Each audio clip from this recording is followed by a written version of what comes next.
এটা হয়েছে আমাদের খেতের চাল, ধুয়ে আনলাম, এখন ব্লেন্ডার করতে হবে। না এটা এমনি খাতা, এটা কোনো কাজের না। চাউলটা ব্লেন্ডার করে নিয়ে আসি, পান পিঠা বানাবো আজকে, পান পিঠা। তো ব্লেন্ডার লাইন দিয়ে দিলাম।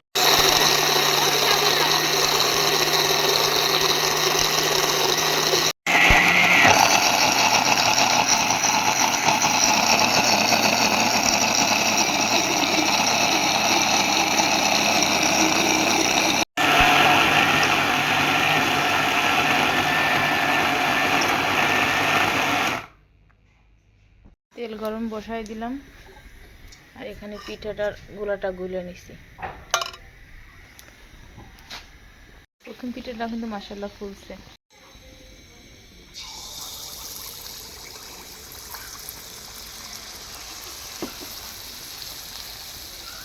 পিঠা দিয়ে দিলাম, মাশাআল্লাহ সব পিঠাগুলোই ফুলছে মাশাআল্লাহ। এই যে পিঠা বানাই ফেললাম, এই আর বানাচ্ছি।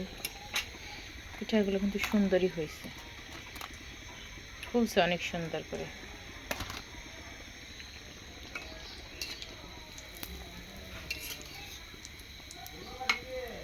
পিঠা কিন্তু বানানো রেডি মাশাআল্লাহ।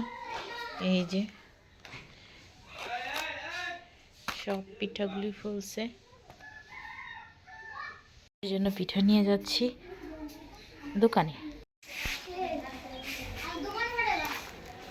যাচ্ছি আমি, কিন্তু এই রাস্তাটা হেঁটে যেতে অনেক কষ্ট হয়। মন চাইলে আজকে জামাইয়ের জন্য পিঠা বানাই নিয়ে যাই, ফোন দিলে কিন্তু ওরা আইসা নিয়ে যাইতো। আর পুকুরের পানি কিন্তু অনেকটা, পুকুরের পানি শুকায় গেছে। আমি অবশ্য আসি না, তাই জানিও না। আল্লাহ তোমার প্রশংসা তো করে, 2 দিন যাবত পিঠা খাওয়াইতেছি, একটু প্রশংসা করো না, এটা কথা? হ্যাঁ 2 দিন ধরে পিঠা খাওয়াইতেছি, আটার পিঠা দেখা, প্রশংসা তো করবা।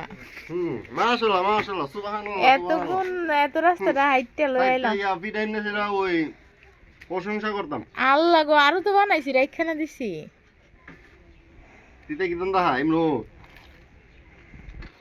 মাংসের ঝোল দেখাইতে মজা দোকানে। চিনি চিনি মিঠা কম হয়েছে। আমি এই যে পিঠাগুলা সকালে বানাইছিলাম, এগুলো কিন্তু খাওয়া হয়েছে, কিছু রয়ে গেছে। আর এই পিঠাগুলো আমার অনেক পছন্দ, আমার জামাইরও। তো এগুলো বেঁচে গেছে, এগুলো দিয়ে আবার একটা নতুন পিঠা বানানো হবে। এই পিঠার রেসিপি আমি নিজে, মানে এই পিঠার নাম আমি নিজেই জানি না, তবে খাইছি, ভালো লাগছে, আপনাদের দেখাবো অবশ্যই। দেখেন পিঠাগুলো কত সুন্দর ফুলছে। পিঠাগুলি আমি এখন কাটবো, কেটে ছোট ছোট টুকরা করব। দুধ দিয়ে সেমাই যেভাবে রান্না করে এভাবে এটা আরও জাল দিবে। এটা কিন্তু অনেক জাল দিয়ে কমাইছি, আরও কমাবো।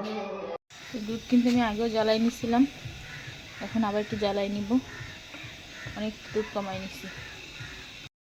তো এটা কিন্তু আমি ভালো করে জ্বালাই নিয়ে আসছি। এখন এগুলা ঢেলে দিব ওর মধ্যে, আর গরম গরম থাকতেই ঢালতে হবে। ঢেলে রেখে দিব। আর এই পিঠাটার নাম কি অবশ্যই যদি কেউ জেনে থাকেন আমাকে কমেন্টে জানাবেন। আমি নিজেই জানি না, তবে খাইছি, ভালোই লাগে। তো এটা কিন্তু এভাবেই ঢেকে রেখে দিব ঢাকনা দিয়ে। তারপর ওই যে রসটা আস্তে আস্তে, পিঠাটা কিন্তু রেডি। অনেক ইয়াম্মি হয়েছে না, মজা হয়েছে।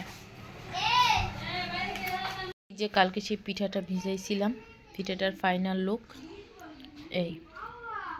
খেতে কিন্তু খুবই ইয়াম্মি হয়েছে।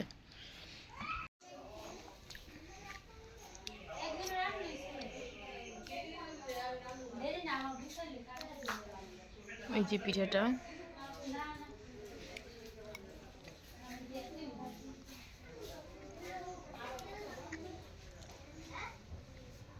চিতই পিঠা যেভাবে বানায় সেভাবে, কিন্তু এটার স্বাদ চিতই পিঠার স্বাদ আলাদা। আল্লাহ হাফেজ।